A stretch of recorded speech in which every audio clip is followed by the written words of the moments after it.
Recording thing. Record on to the cloud. Here it goes. All right, so welcome to the third installment of Learning at Der Nister. Today, I'm going to be presenting and or talking to you, Brett, or anyone who happens to be around, on Ibn Gabirol. I called this thing the Ibn Gabirol, the Cartographer of the Universe, and to sort of prove my point about that, here's a book where it's like a map, and it's the universe in medieval times or later.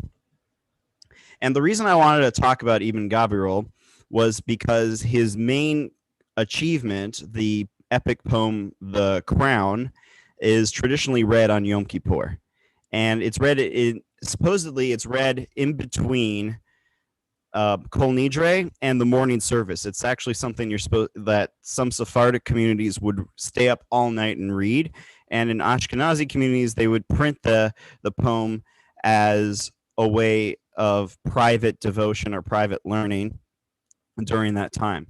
So this particular poem has stood the test of time, but what's interesting about Ibn Gabirol to me is that he makes an honest try at reconciling the scientific and philosophic worlds with the religious world without seeing any real contradiction between the two. So, Rambam wrote the Guide for the Perplexed because he had a student who was influenced by the classical learning of his time, and Rambam wrote an entire book trying to prove that Judaism was within reason. And he brought all these different kinds of proofs, some of them contradictory, some of them perfectly good. And according to the legend of that, the book failed to convince his student, but it did manage to convince a lot of people later on. But before that, Ibn Gabirol believed that you could actually reconcile both worlds and that it wasn't a problem. But the achievement in doing so would lead to just incredible heights of intellectualism and poetry. So some background on Ibn Gabirol. He was born in 1020 and he died around 1070. He was supposedly died younger than that, but according to records, it was around 1070 in Andalusia. He was said to have been largely around Malaga, the city of Malaga, but he moved around from city to city. He made a lot of enemies on his way. He often criticized them for looking down on him, but he thought he was so much smarter than them, so he wrote poems about that. But he had important patrons too, including Shmuel HaNagid, who was an incredibly important military leader in one of the provinces of Andalusia. And his main patron, Yekuthiel, who he wrote an elegy to when Yekuthiel died.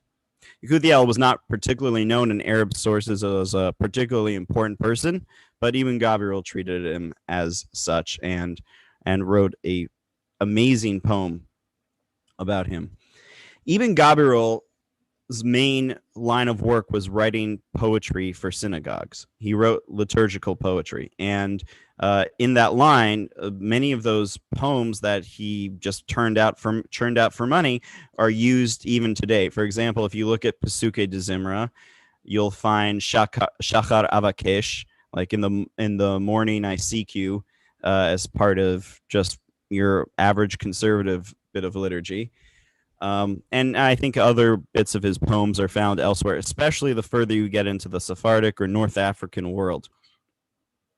He was both highly, like a lot of people at his time in sort of this Renaissance Umayyad Caliphate Spain, he was a master of both the secular world and his religious world. He was as equally brilliant in the Hebrew Bible and referring to it as he was with Arabic poetry and Arabic source Neoplatonic philosophy. He really relied on that as his world because, as is well known, he had a pretty difficult skin defect that made it very difficult for him to socialize. And he tried to look for intellectual and spiritual sustenance through the world of the word and of thought. And And it comes through that's precisely what he did. So he lived a sort of an outcasted life, but in that he achieved incredible brilliance. His poems sort of ran a range, as I mentioned before, of like liturgical poems, but he also wrote a poem outlining a Hebrew grammar. He wrote the elegy I talked about, and he wrote this poem that I'll reference later called The Crown. All of these poems were not like poems that were written previously in Hebrew literature. I mean, they were like the ones written immediately around his time and area. But if you look at poems that were written before in the Babylonian era, the great poets who lived then, they had their own conventions of how to rhyme. They sort of put a lot of similar consonants together. There was no rhyming, so to speak. It was just more consonants over and over again. But even Gabirol, like his contemporaries, was interested in bringing the standards, the high standards of Arabic poetry, its rhyme, its meter.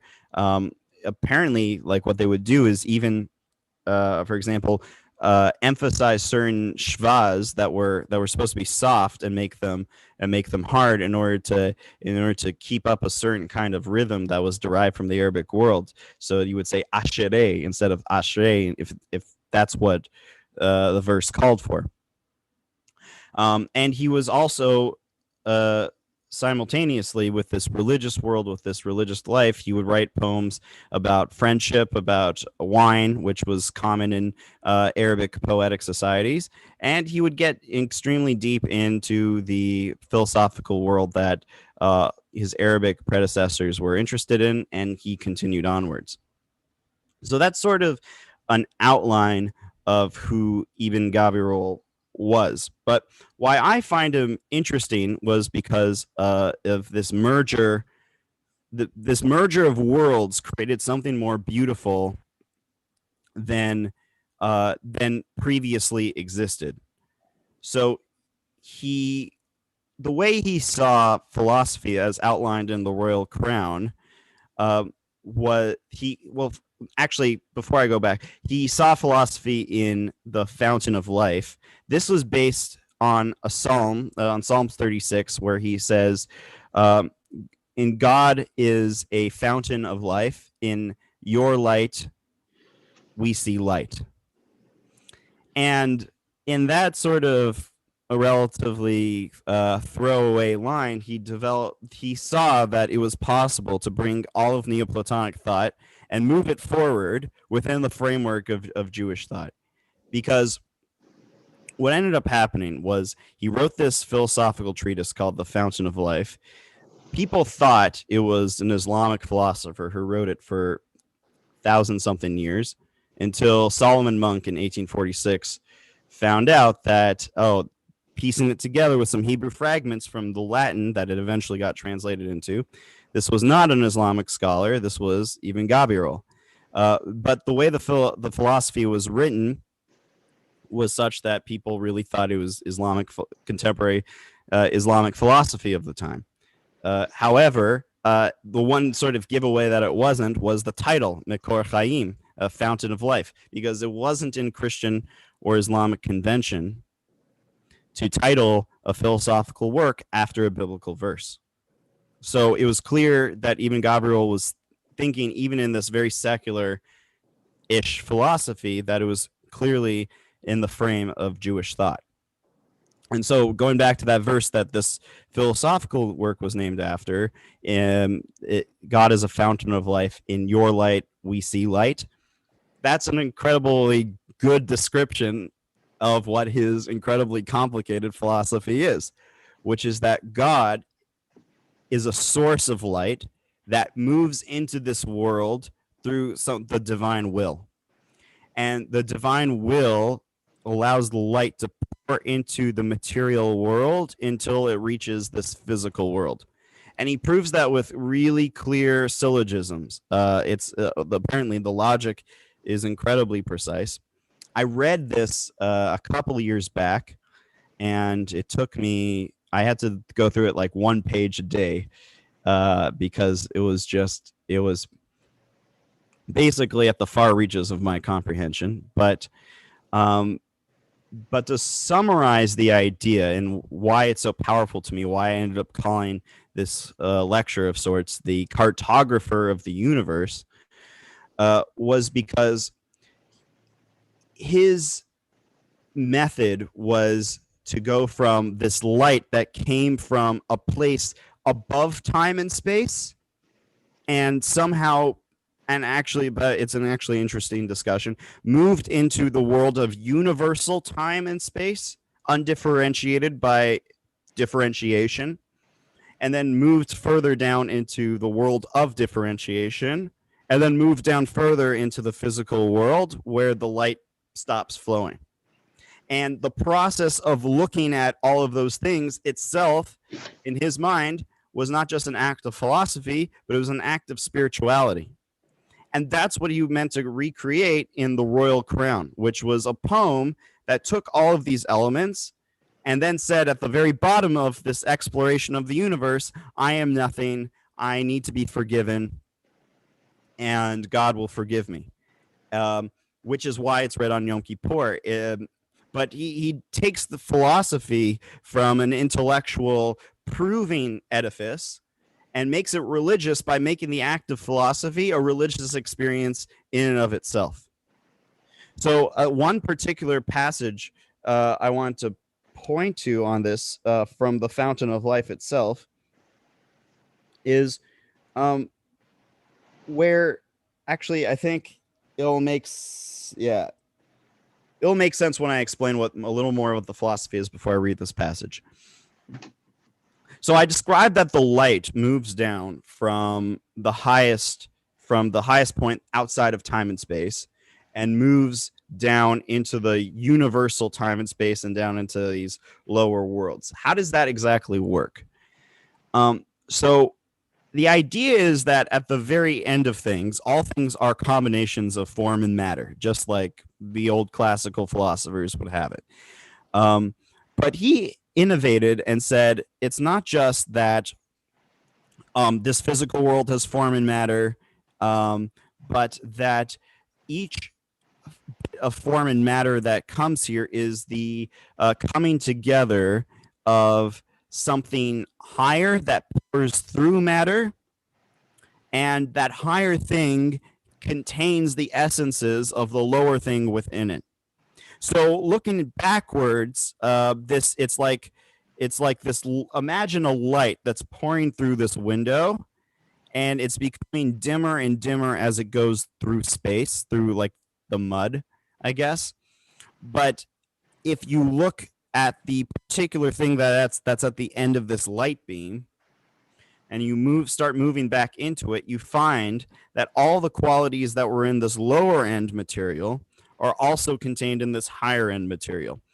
But because of this relationship, you can move from this lower end material and understand what's in this higher end material, and even for our rational souls, be able to transcend and move back up this chain into intelligence. So the way the light sort of diffuses into the world is, first of all, it's the source, which is beyond time and space. Then there's the divine will, which acts as sort of the bridge between the two. And then there's this universal time and universal space, which the light moves into, and that's where it first encounters matter. So that the light that goes through from this original source is form that encounters matter, and they meet each other, and they create this universal time, space, all sorts of things that is eternal and is infinite. So to be clear, God is not eternal nor infinite. God is actually beyond those categories. But this first layer of the universe has eternity and infinity, which is actually sort of a mind-blowing prospect. But the light doesn't stop there. The light then sort of moves through this universal form and matter to emanate more light, but the light is not as pure as where it first came from, and it's going into more matter. So what's going to happen is the matter is being thicker than this form, the further you get, is going to start bringing differentiation into itself. So from there, you're going to go from like this universal. I think that this first layer is intelligence itself, and then these next layers are the cosmos, and they're going to be further broken up into until you get the various kinds of souls, which in the medieval times they imagine as the rational soul, which we have, as well as the animal and vegetative souls, which allow us to grow. They're kind of like forces in a way, and yeah, and so when these forms come through, this light comes through from this higher combination of form and matter. It emanates into like lower matter and forms a version of itself that is more differentiated and a lower form in general than from whence it came from. But it doesn't stop there. It keeps emanating downwards until you start picking up things called accidentals, which are qualities of the combination. Remember, the matter isn't changing, it's just still existing. It's just that the form, aka the light that comes through the previous layers of reality, it gets weaker. So that's where you get like the weaker and weaker material, from which the higher material contains the essence of, but the weaker material becomes like this like more and more physical expression of the will of God. So what you end up having after you get past the elements and then you get into rocks, and when you end at rocks, the light ends at the rocks. What you end up having is you find out that the light of God and the will of God is in all corners of the universe. Any created thing has the light of God. But then you start understanding, this is really important to me, you start understanding that it's not that God isn't everywhere, it's that higher concentrations of God exist in higher things. So we choose in this world whether to bind our souls to lower order things that God created or higher order things that God created. And whatever we choose to sort of bind ourselves to is what we become, whether we go into just pure physicality or we move up to intelligence. And we can't cling to God directly. This is sort of a crime against Dveikus, if you might put it that way. It's a crime against the Hasidic idea of clinging to God. You can't actually cling to God, but you can exist in this area next to God, because we will still have the functions of time and space attached to ourselves, and we won't be able to be outside of those boundaries if we rise up to that. But that's kind of how it works. But even though this is a description, it's not the end of the story. To him, what's more important than the description is the process of thinking through all of it. In fact, it's kind of like the way I describe as Talmud being a spiritual act as much as an intellectual one, where the process of thinking through it leaves someone open to the full experience of a bigger picture, which allows a certain kind of light to go into them. So here's a section where he sort of stops this like philosophizing and stop making these logical syllogisms, where he gets to the point of describing what these matters are, what these forms are, why they work, why they have these intermediaries. The intermediaries I was talking about are his big innovation that inspires St. Thomas Aquinas later. So he writes he has a student teacher dialogue in the Fountain of Life. And he gets the student to ask, show me the terms of the comparison between the simple substances and the part of the universal body. And then he goes through a whole description of that, which I really shouldn't go through. But actually, no, I think this will be important. So he says, put the first matter opposite the substance that sustains all the forms of a body, because matter sustains all forms. In other words, matter is the host of the light that comes through. Put the substance of the intelligence opposite quantity, because the intelligence has two powers on account of which division comes to it. Arrange the substance of the soul opposite the shape that encloses quantity, and arrange the substance of nature opposite color, which is the last parts of a body, just as nature is the last of the simple substances, and every color is also made by it. Just as the more sight penetrates color and reaches shape, quantity, and substance, the more obscure and hidden its being will become because of its subtlety. And the more it returns and proceeds from substance to quantity, from quantity to shape, from shape to color, the more manifest its being will become because of its thickness. In other words, the lower it gets in the realm, the more all of its quantities will become apparent, and it's like its more spiritual qualities will become hidden. The more manifest its being will become because of its thickness. Similarly, the more intellect penetrates that which is after the substance that sustains the categories, that is, the spiritual substances, until it reaches the first matter, which is opposite substance, the more obscure and hidden its being will become, and so on and so forth. And then he says, and when you wish to imagine these substances and how your essence is diffused in them and how it comprehends them, you must by all means lift your intellect to the highest intelligible thing. So he first asked you to go to the lowest of all things. Now he's asking you to intellectually go to the highest of all things. Strip and cleanse it from all the filth of what is sensible. So look beyond what you can actually see and understand the spiritual nature that's behind all things.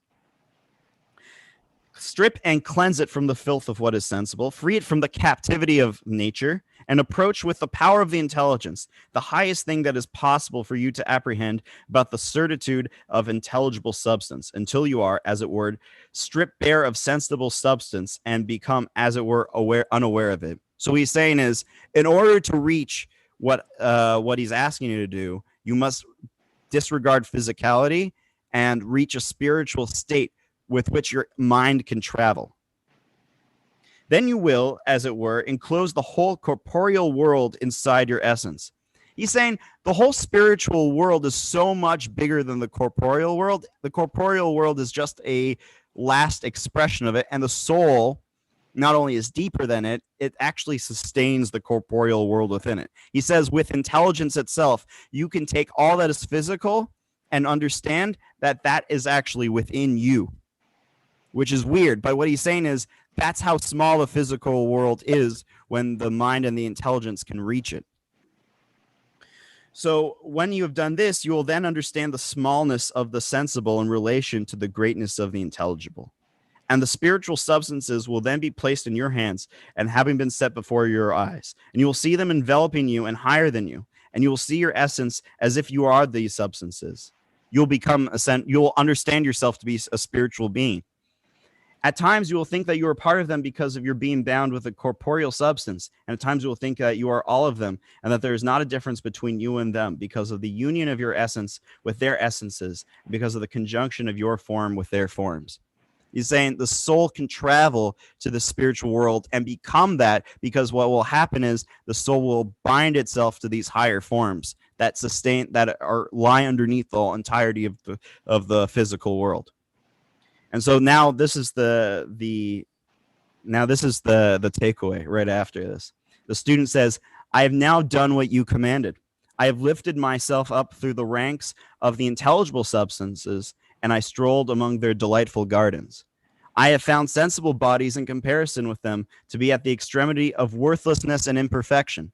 And I have seen the whole corporeal world floating in them like a small boat in the sea and a small bird in the air. The teacher says, you have seen well and understood well. But if you lift yourself to first universal matter and you are illuminated by its shadow, you will see there is something more amazing than every amazing thing. So strive for this and love it, because this is the purpose on account of which the human soul exists, and therein great pleasure and the greatest happiness was found. When I first read this, I was crying, because to me, he's saying that this isn't not an intellectual exercise. Moving yourself to know with your mind and travel to the fact that spirituality and the spiritual world is the entirety of the essence of the true world, and the physical world is small and worthless in comparison, not because it's worthless, but because it's the very end of the chain of existence. To such a degree, it's like a small tip of a tail of an animal compared to the whole animal. That when you reach it and you see how beautiful that world is because it's so close to God, and that you can actually dwell there and walk among there and walk there, you understand that it's not an intellectual experience as an intellectual experience. The intellectual experience is a spiritual experience, and that is what he's asking you to do. And we often don't think of philosophy as something that's meant to be a religious or spiritual experience, but I think that's what the original philosophers intended to do. Some of them, I think Plato did, and I think that the people who came after him, the Neoplatonists, from which Ibn Gabirol was inspired, also saw this as a spiritual act as much as an intellectual act, and that's not a unique thing. I also believe that Talmud is supposed to be studied this way. When people study any religious text of any kind, they'll also see it this way. So that's why I don't think it was particularly difficult for him to write a religious poem incorporating all of science and philosophy, because he didn't see this as an intellectual exercise, but an exercise of walking through the entirety of the truth of this world and a bathing in its spiritual truth and seeing oneself as small in comparison to it, but not in a way that's meant to be demeaning, but in a way that's promising, to say, I'm a sinner, I keep doing the wrong thing, but that's because I truly don't understand the truth. And I'm working on understanding the truth of how much bigger and more, and how much this world is undergirded by a world of truth and of light. That as I come to comprehend it through the recitation of the royal crown, then I will be able to cleanse myself and live in that light. The mind will be my instrument to reach that, which is what Rambam talks about a lot in the Guide for the Perplexed, but he doesn't really see it the same way. He sees using the mind as constantly something that will get you close to God. He keeps talking about that, but even Gabriel doesn't tell you that. He just shows you that.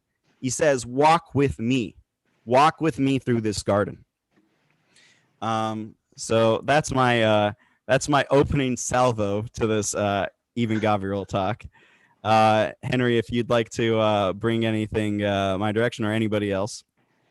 I think that actually the in Haketer, the crown, it's a longer poem. So structure for longer poems is often an issue, but his philosophy does in a way, he's articulating his philosophy in the trajectory of the poem, and he sort of like works through sort of all the way. He kind of starts with an introduction where he's acknowledging the qualities of God, but then he works through his whole cosmology all the way up to the divine, and then turns sort of like reverses, and he's at the tip of the tail of the animal, as you said, with his sort of like massive sense of inadequacy compared to the divine, and then sort of like reaches this reconciliation, sort of like how to be in that presence. So it does seem to me now, listening to what you said, that even within this poem, there's sort of like that's his structure for thinking. So even in a poetic sequence, he's able to use that as a principle of order. Yeah, I mean, that's why I sort of called him the cartographer of the universe. He's literally sketching out the universe as he knows it, not just with these philosophical qualities. He actually brings up this, when you say cosmology, he's bringing up precise measurements based on Arabic scientists, of how exactly Jupiter rotates through the heavens, and to what degree it how many rotations it takes till it reaches a certain star in the sky, and he puts it all into this Hebrew verse that actually is a little different than the normal Hebrew verse he uses. That sort of takes the meter of Arabic verse. He just simply just moves with a constant rhyme over and over and over again. But one of the really interesting bits is like, okay, so the royal crown does it really have this philosophical ideology into it? And I want to read a small section from the royal crown that will sort of very much put the point to rest. And yeah, and then I'll take your question, Brett, which is, אתה חכם והחכמה מקור חיים ממך נובעת וחוכמתך נבער כל אדם מדעת. Which means your wisdom, you're wise, and the wisdom is a fountain of life from which you flow, and your wisdom burns in the minds of all people. And like he's using he's using the literal words fountain of life to describe God's wisdom. So it's like, they truly are together, even though for 1,000 years people saw them as apart. Yeah, Brett, go ahead. First of all, thank you for all that. I've never known this much about Ibn Gabirol, and I really appreciate it because I'm very into it. I have a couple questions, but let's just start with this one. So you said he is from Andalusia in Spain. Yeah, that's right. So while you were talking, my brain was firing a bit, and I saw that Moshe de Leon is also from there, about 200 years later. And then what I'm also intrigued by, if you have any thoughts on this, is Dante Alighieri of the Divine Comedy was alive the same time as Moshe de Leon. And they all have this very similar approach that when you get closer to heaven, it's emanations of stronger and stronger light.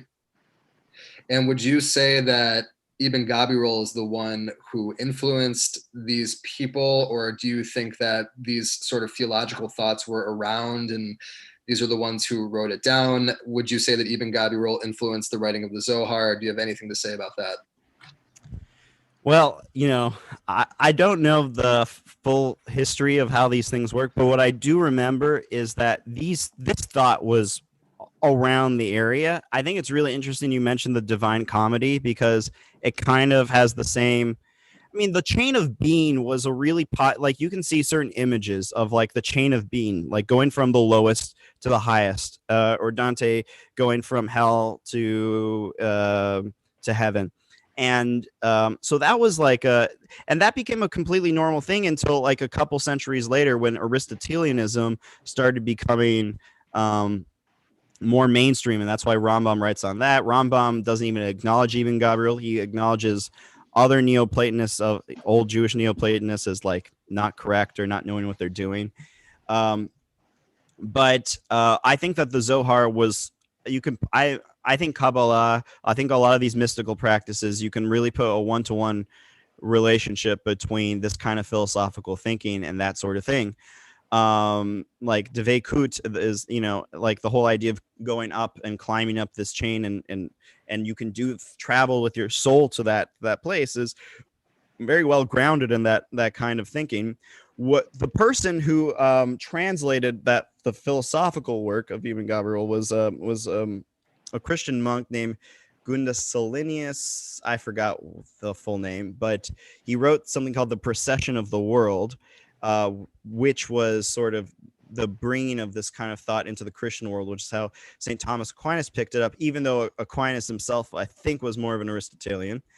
But I think you could probably make a case, if you think about it, that the mystical elements of Europe were sort of a break off from the philosophical elements that decided to take what they saw as the more rational Aristotelianism, and they sort of decided, well, we're going to run with this Neoplatonism that I don't know if Ibn Gabirol was the inspiration himself, but his innovation was to add new layers of complexity to the theory. That's why he became so well taken later on. He invented a lot of these like intermediaries of how the light flows, so that it's like it doesn't go directly from God to you, which is as sophisticated as a system as any of the Kabbalists. So that's how I sort of trace that kind of thinking, with my best guess. And you mentioned another question. I don't remember. Yeah, one biographical question. You mentioned that he had a skin defect.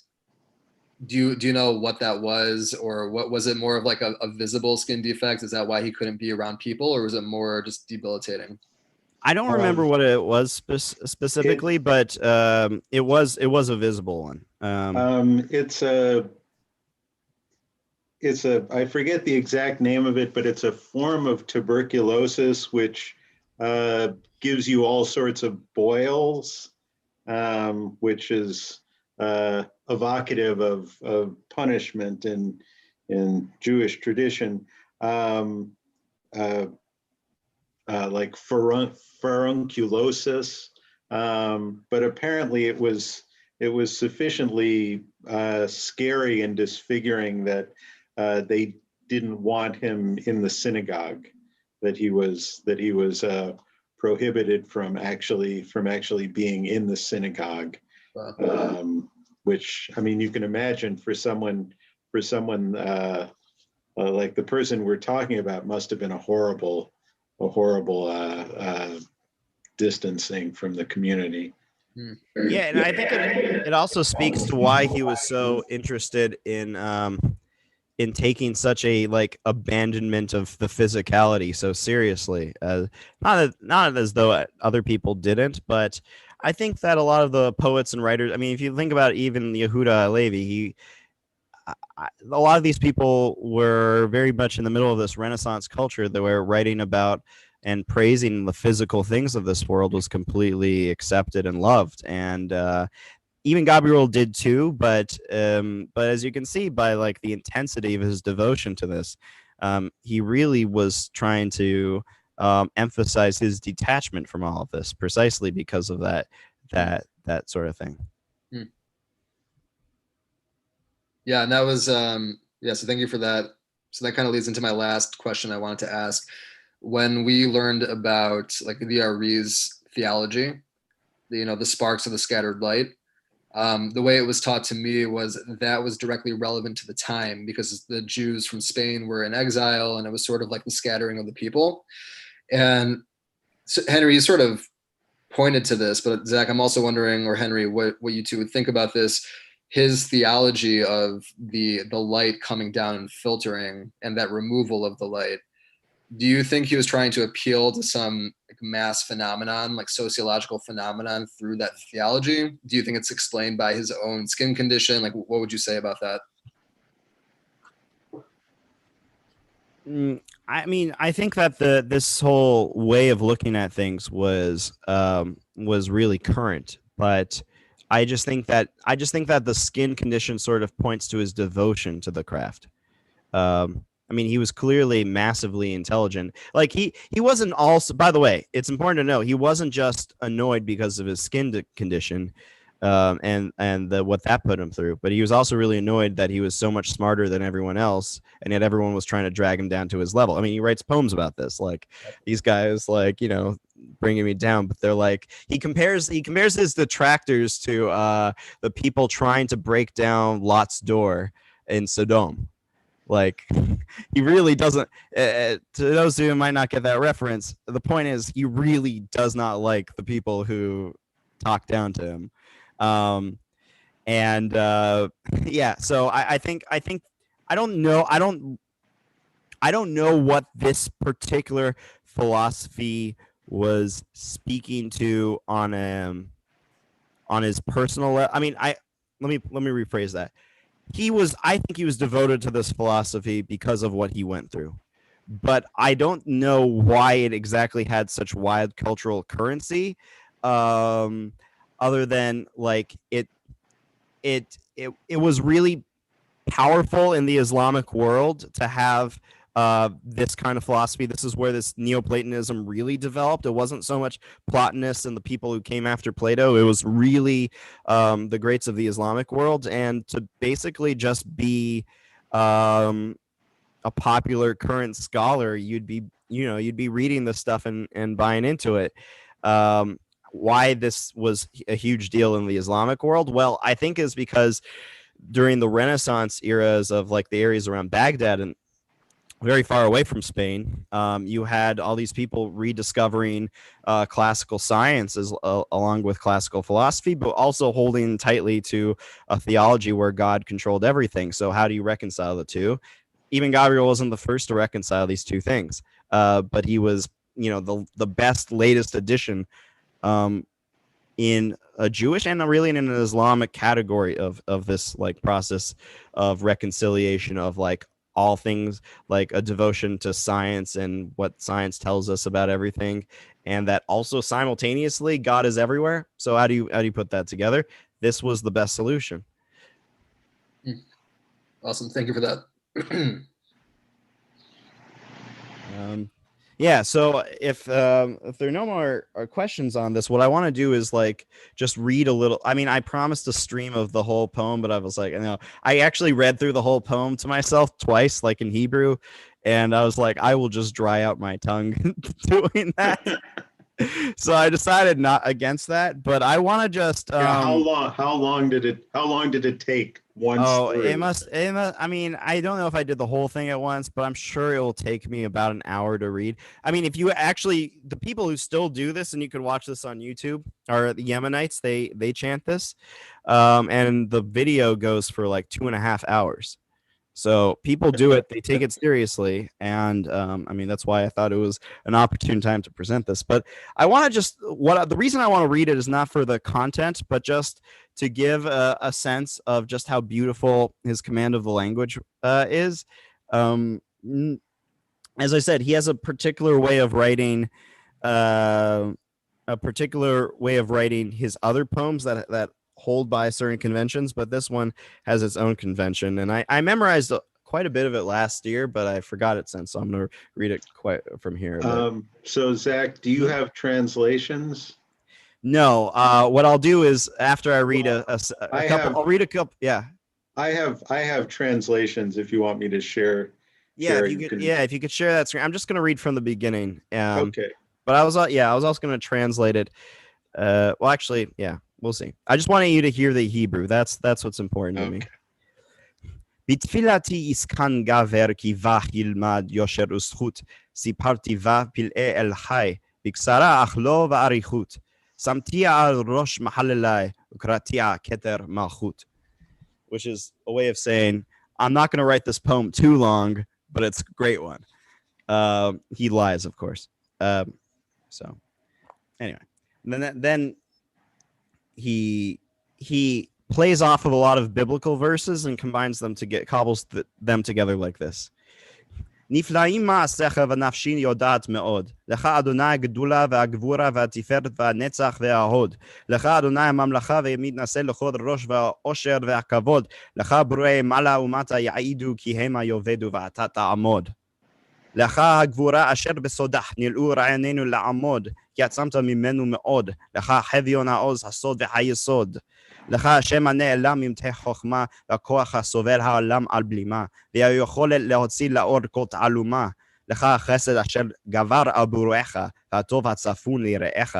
לך הסודות אשר לא יחלם שכל ורעיון, וחיים אשר לא ישלט עליהם כליון, והכיסא הנעלה על כל עליון, והענווה נסתר ברום חביון. לך מציאות אשר מצל מאורו נהיה כל הויה, אשר עמלנו בצילו נחיה. לך שני העולמים אשר נתתו ביניהם גבול, הראשון למעשים והשני לגמול. לך הגמול אשר גנזת לצדיקים תעלימהו, ותראה אותו כי טוב הוא ותצפנהו. And I mean, he goes on and he changes the theme from you are God, that's what this one, you are God who hides the light for the righteous in the world to come. You separate the worlds between ones that are hidden, light that is hidden, light that is present. But then it goes on to really go, as we talked about before, describe his philosophy in further detail. And I think I want to pick a section to read that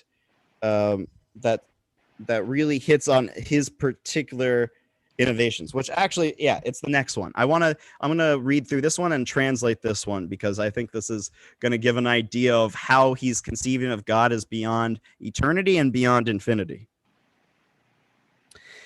אתה אחד ראש כל מניין ויסוד כל בניין. אתה אחד ובסוד אחדותך חכמי לב יטמעו, כי לא ידעו מהו. אתה אחד ואחדותך לא יגרע ולא יוסיף, לא יחסר ולא ידיף. אתה אחד ולא כאחד הכינוי והמנוי, כי לא ישיגך ריבוי ושינוי, לא תואר ולא כינוי. אתה אחד ולשום לך חוק וגבול נראה הגיוני, על כן אמרתי אשמרה דרכי מחטוא ולשוני. אתה אחד גבעת ונעלית משפול ומנפול, ואילו האחד שיפול. So, the important parts of that particular section are that God's oneness is so one that it's impossible for the intellect to reach it, for the wise to reach it, to get up to it. God is so one that it's impossible to conceive of one as a number. It's not a oneness that is part of being a number. It's a oneness that is above a number. And so that's where we get from the point of like this universal form and matter that has even the sense of number in and of itself, of unity, to a God whose unity does not even get to be contained in a category of unity. And that's directly the philosophical insight he's describing in the second paragraph of the poem. And you go through that, and then he has all these like very artful ways of describing the cosmos, but he ends it with just how small he is in comparison to all things, using like the traditional ending of the Amidah, of the standing prayer that talks about, oh, may the words of my lips be pleasing, and things like that. And anyway, to sort of sum up and put this lecture out, I just think that this tradition of reciting the Royal Crown, while it might be spectacularly boring, it also is reminiscent of a spiritual tradition that I think Kabbalah picks up, but is unique to Ibn Gabirol and his way of conceptualizing the world, which is through thought alone, you can transcend spiritual dimensions until you understand that spirituality truly engulfs physicality, and that living in this world, we can rise above what holds us back and become close to God and become part of this paradise and part of this light. So with that, any further comments and questions?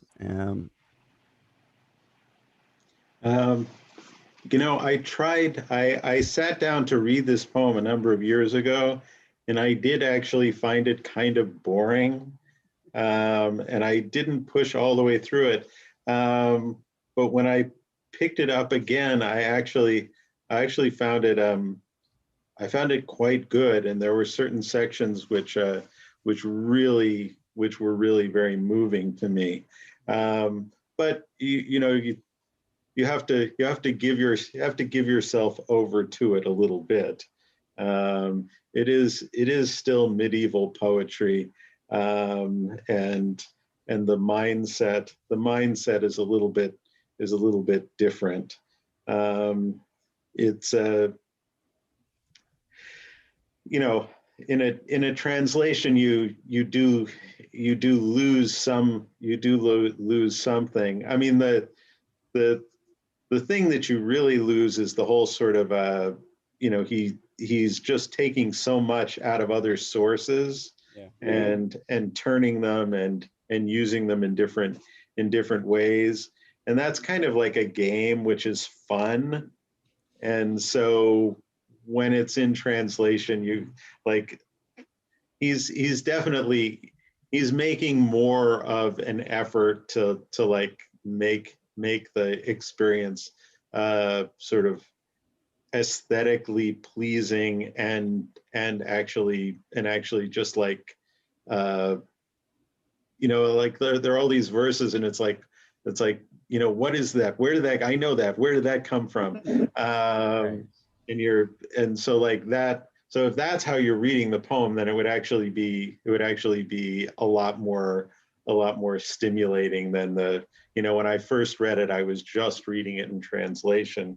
And this time I was sort of going back and forth between the Hebrew and the English. And it was a vast improvement in an experience. No, and I think you're completely right about that. And one interesting thing about it is that the most boring sections that talk about like the stars and the planets and all that, it becomes a little more exciting. He tried to make that exciting, it turns out, by like describing Orion as like this. He put all the stories behind the various planets and like describe them in certain ways and describe the constellations in certain ways to make it sort of an epic poem, and not just a one that was dryly pointing out that this certain planet orbited, like had a 29-year orbit or something like that, which he does. I mean, he does do that too.